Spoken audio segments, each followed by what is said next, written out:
அன்பார்ந்த நேயர்களுக்கு வணக்கம். நான் உங்கள் மதுசூதனன் கலைச்செல்வன். தினமொரு கதை நிகழ்ச்சியில் இன்று உங்களை சந்திப்பதில் மகிழ்ச்சி கொள்ளுகிறேன். சிவபெருமானுடைய பஞ்சபூத தலங்களிலே நடுநாயகமாக இருக்கக்கூடியது திரு அண்ணாமலை திருத்தலம். இந்த திருத்தலத்தினுடைய சிறப்பே அக்னித்தலமான இந்த இடத்தில் இறைவன் அருவுருவத் திருமேனியாக அக்னி பிழம்பாக எல்லா திசைகளிலும் தன்னுடைய அருள் ஒளியை பாய்ச்சி கொண்டு நின்றபடி திருமாலும் நான்முகனும் காண காட்சி கொடுத்தார். அவர்கள் இருவரும் ஆணவமலத்திலே அழுந்தி இருந்த பட்சத்தில் அவர்களுக்கு ஞானத் தெளிவை புகட்டி தாமே எல்லா உயிர்களுக்கும் தனித்தலைவன் என்பதை சிவபெருமான் நிரூபித்து காண்பித்த திருத்தலம். அந்த திருத்தலத்தில் அவர்கள் இருவரும் ஞானம் கைவரப் பெற்றதாலே அன்று தொடங்கி ஞானியர்களை தன்பால் ஈர்க்கக்கூடிய இயல்பிலேயே ஈர்க்கக்கூடிய தத்துவமாக திரு அண்ணாமலை திருத்தலம் இருந்து வருவதை பார்க்க முடிகிறது. ஞான தபோதனரை வா என்று அழைக்கும் மலை என்பார்கள்.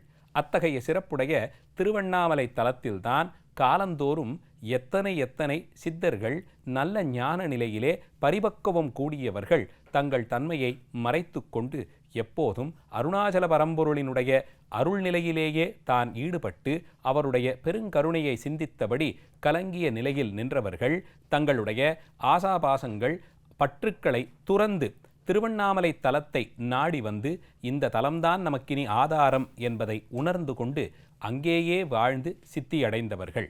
அவர்களுக்குள்ளே சென்ற நூற்றாண்டில் தனிச்சிறப்புகள் பல பெற்று விளங்குபவரான சேஷாத்ரி சுவாமிகள், அவருடைய வாழ்க்கை வரலாறுத்தான் இன்றைய நிகழ்ச்சிக்கு விஷயமாக அமைகிறது.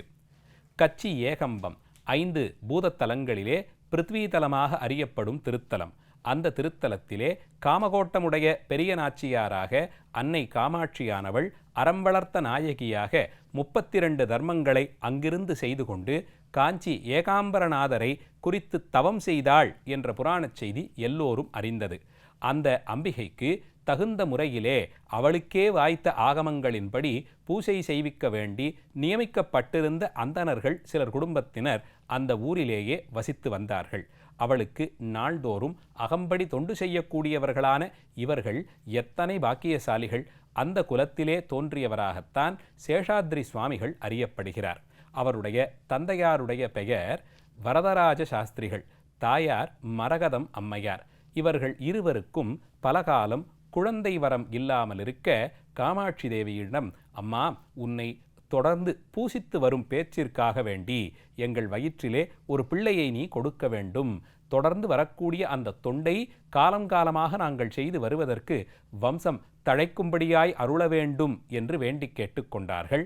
அதன்படியே அன்னையும் அவர்கள் கனவிலே எழுந்தருளி தனக்கு வெண்ணெய் படைத்து அந்த வெண்ணெயை பிரசாதமாக உண்டு வரும்படியாக அருளினாள். வரதராஜ சாஸ்திரிகளும் அதன்படியே அன்னையை தொழுது பிரசாதமாக பெறப்பட்டு வந்த வெண்ணெயை தானும் தன் மனைவியும் உண்டு வர கருவுற்றாள் மரகதம்மாள். தன்னுடைய பிறந்த ஊரான வழூர் என்னும் ஊர், இது காஞ்சிபுரத்தை அடுத்த வந்தவாசி நகரத்திற்கு பக்கத்திலே இருக்கும் சிறிய கிராமம். அந்த ஊருக்கு சென்றிருந்து தன்னுடைய பிரசவத்தை பார்த்து கொண்டு அங்கேயே இந்த ஆண் குழந்தையை பெற்றெடுத்தாள் மரகதம்மாள். குழந்தை பிறந்து வளர்ந்து வரும் காலத்திலேயே மிகவும் வித்தியாசமான அருள்நோக்குடைய செயல்களில் ஈடுபட்டது. தந்தையார் பாடம் சொல்லும்போது பக்கத்திலே உட்கார்ந்து கேட்பது தொடங்கி, அதாவது தன்னை விடவும் வயதிலே மூத்தவர்களுக்கு பாடம் சொல்லும்போது இந்த குழந்தையும் பக்கத்தில் உட்கார்ந்து எல்லாவற்றையும் கேட்டுக்கொண்டு இருக்குமாம். இந்த குழந்தை தொட்டது துலங்கும் என்ற அளவில் காஞ்சி மாநகரமெங்கும் பெயர் பெற்று இருந்தது.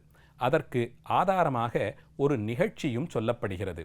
ஒரு நாள் தன் தாயாரோடு காஞ்சி காமாட்சியம்மன் கோவிலிலே நடைபெற்று கொண்டிருந்த திருவிழாவை காண்பதற்கு இந்த குழந்தை சென்றதாம். அப்போது கோயில் வாசலிலே பல்வேறு கடைகள் போடப்பட்டிருந்தன.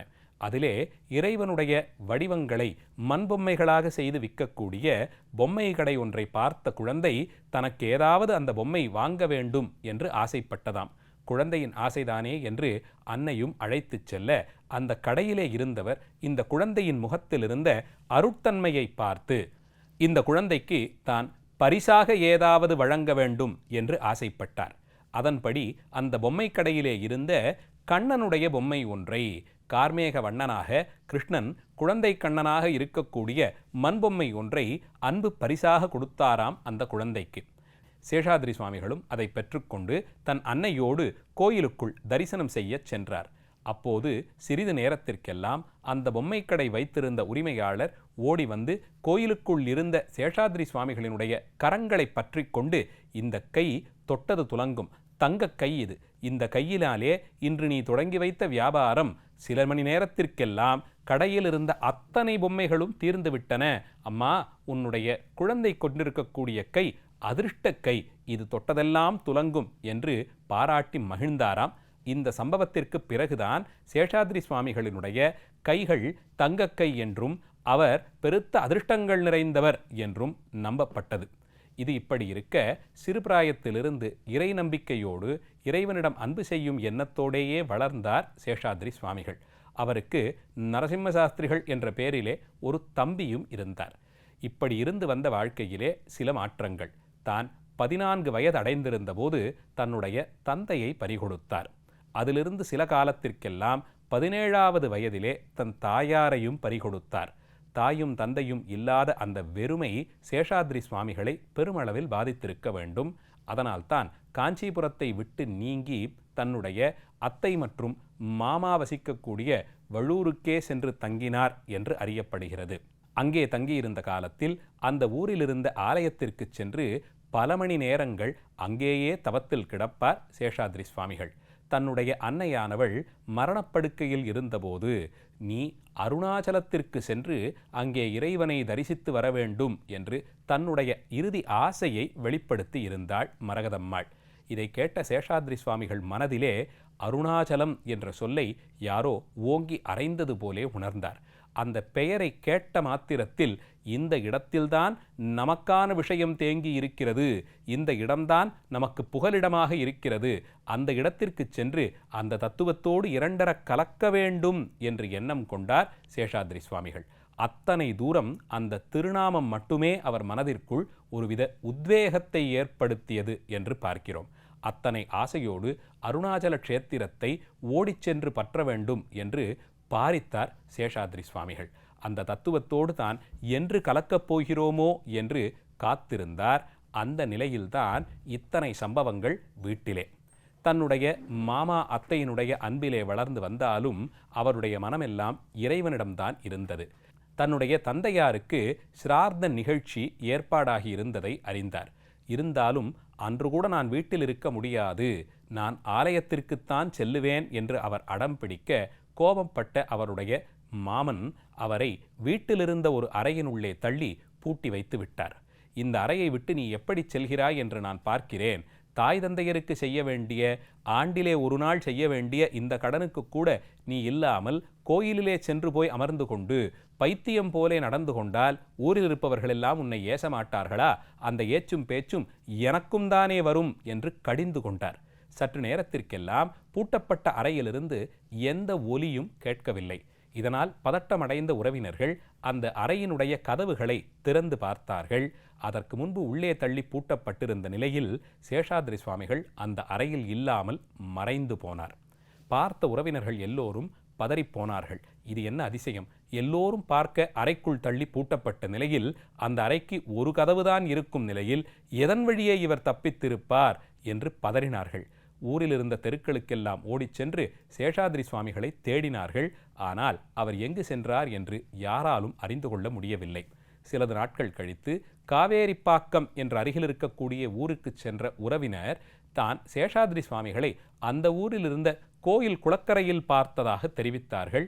இதை கேட்ட அவருடைய அத்தையும் மாமனும் ராமசுவாமி சாஸ்திரிகளும் கல்யாணி அம்மையாரும் உடனடியாக காஞ்சிபுரத்தை அடுத்த காவேரிப்பாக்கத்திற்கு விரைந்து சென்றார்கள். அங்கே குளக்கரையில் தபஸ்வியாக அமர்ந்திருந்த சேஷாத்ரி சுவாமிகளை பார்த்து, நீ எங்களோடு வீட்டிற்கு வந்து விடு, உனக்கு நாங்கள் திருமணமெல்லாம் செய்து வைக்கவில்லை, உன்னுடைய தாய் தந்தையர் இறக்கும் தருவாயில் நாங்கள் அவர்களுக்கு வாக்கு கொடுத்திருக்கிறோம், எங்களோடு நீ தங்கிவிடு, உன்னை நாங்கள் பார்த்து கொள்ளுகிறோம் என்று ஆனமுட்டும் எடுத்துச் சொல்லி பார்த்தார்கள். ஆனால் சேஷாத்ரி சுவாமிகள் மனதிலே இருந்த வைராக்கியம் அவர்களுடைய வேண்டுதலுக்கு அவர் இசையவில்லை. அதனால் அவர்கள் அங்கிருந்து நீங்கிவிட்டார்கள். சிலது காலம் காவேரிப்பாக்கத்திலிருந்த ஆலயத்திலே தவத்தில் மூழ்கியிருந்தார். அதன்பின் தன்னை ஈர்க்கக்கூடிய திருவண்ணாமலைக்கு நோக்கி செல்லும்படியான எண்ணம், அதன்படியே இறை உணர்வானது, இறைவனுடைய அருளானது அவரை வழி நடத்த அங்கிருந்து புறப்பட்டு வந்தவாசியை கடந்திருக்கும் திண்டிவனம் நகரத்திற்கு வந்தார். திந்திரீஸ்வரர் என்ற பெயரிலே சிவபெருமான் கோயில் கொண்டிருக்கக்கூடிய அந்த திருத்தலத்தை அடைந்தவர் அங்கே இருந்த கோயில் குருக்களிடம் கோயிலில் தவம் செய்வதற்கு தகுதியாய் ஏகாந்தமாக ஒரு இடம் வேண்டும் என்று கேட்டுக்கொண்டார்.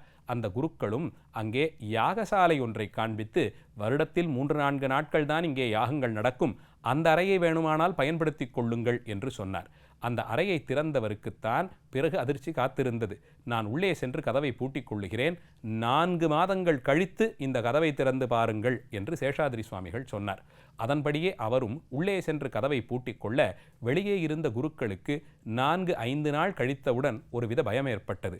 உள்ளே சென்றவர் இறந்துவிட்டு போய்விட்டால் பழி தன்பேரில் வரும் என்று பயந்த குருக்கள் கதவை திறந்து பார்த்தார். அந்த நொடிப்பொழுது சேஷாதிரி சுவாமிகள் அங்கிருந்தும் மறைந்தார். பிறகு அவர் எங்கு சென்றார் என்று திண்டிவனத்தில் இருந்தவர்கள் யாருக்கும் தெரியவில்லை. சிலது காலம் கழித்து ஜவ்வாதுமலை வழியே அவர் படவேடு நகரை அடைந்து அதற்கு அருகில் இருக்கக்கூடிய கிராமங்களிலெல்லாம் சிலது காலங்கள் வசித்து ஓரிரவிற்கு மேலே ஒரு ஊரில் தங்காது திருவண்ணாமலை நகரத்தை வந்தடைந்தார். வந்து சேர்ந்தவர் தன்னுடைய நிலையிலிருந்து மிகவும் கலங்கியவர் போலே மற்றவர்கள் கண்ணுக்கு காட்சி கொடுத்தார். இது யாரோ மனம் பிழன்றவர் போலும் என்று ஊரில் இருந்தவர்கள் நினைத்து கொண்டிருக்க, பரமஞானியாக பரிபக்குவம் அடைந்தவராக அண்ணாமலையாருடனான தன்னுடைய உறவை எப்போதும் சிந்தித்திருந்தவராக சிவமாகிற இன்பக் கடலிலே மூழ்கி திளைத்தார் சேஷாதிரி சுவாமிகள். அவருக்கென்று சில சீடர்கள் வரத் தொடங்கினார்கள். அவருடைய அருளுபதேசங்களை கேட்டு பலரும் தங்களுடைய வழியை நெறிப்படுத்தி கொண்டார்கள். இப்படி இருந்து வர சேஷாதிரி சுவாமிகளுடைய பெருமையும் புகழும் எல்லா திக்கிலும் பரவத் தொடங்கியது. அவர் ஆசிரமம் ஒன்றை அமைக்க வேண்டும் என்று அன்பர்கள் கேட்டுக்கொண்ட போதெல்லாம், நான் பரதேசி, எனக்கென்ற ஒரு ஸ்தானத்தை நான் ஏற்படுத்தி கொள்ள மாட்டேன் என்று தவிர்த்து வந்தார். இருந்தாலும் சீடர்களுடைய எண்ணிக்கை அதிகரிக்க அவர் பேரிலே அங்கே ஒரு ஆசிரமமும் கட்டப்படுகிறது. இவர் திருவண்ணாமலைக்கு வந்து சேர்ந்து சரியாக 6-7 ஆண்டுகளில் ரமண மகரிஷியும் திருவண்ணாமலைக்கு வந்து அடைகிறார்.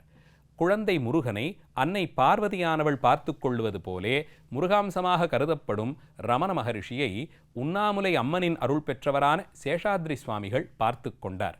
அவருக்கு இடர்பாடுகள் வந்தபோதெல்லாம் அதிலிருந்தவரை காத்தவர் சேஷாதிரி சுவாமிகள்.